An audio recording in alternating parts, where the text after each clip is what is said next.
ঠাকুর কিয়ৎক্ষণ পরে যদুকে বলিতেছেন, বুঝেছি তুমি রামজীবনপুরের শিলের মতো, আধখানা গরম আধখানা ঠান্ডা। তোমার ঈশ্বরেতেও মন আছে, আবার সংসারেও মন আছে।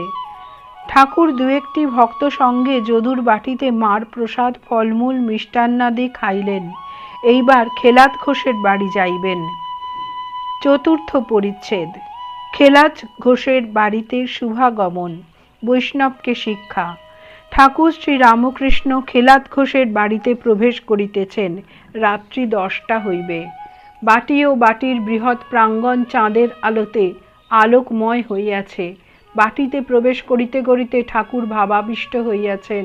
সঙ্গে রামলাল মাস্টার, আরও দু একটি ভক্ত। বৃহৎ চকমিলান বৈঠকখানা বাড়ি।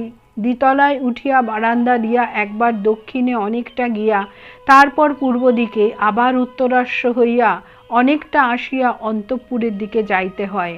ওই দিকে আসিতে বোধ হইল যেন বাটিতে কেহ নাই, কেবল কতকগুলি বড় বড় ঘর ও সম্মুখে দীর্ঘ বারান্দা পড়িয়া আছে।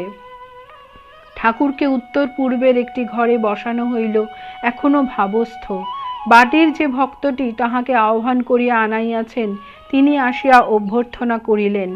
তিনি বৈষ্ণব, অঙ্গে তিলকাদি ছাপ ও হাতে হরিনামের ঝুলি। লোকটি প্রাচীন, তিনি খেলাত ঘোষের সম্বন্ধী।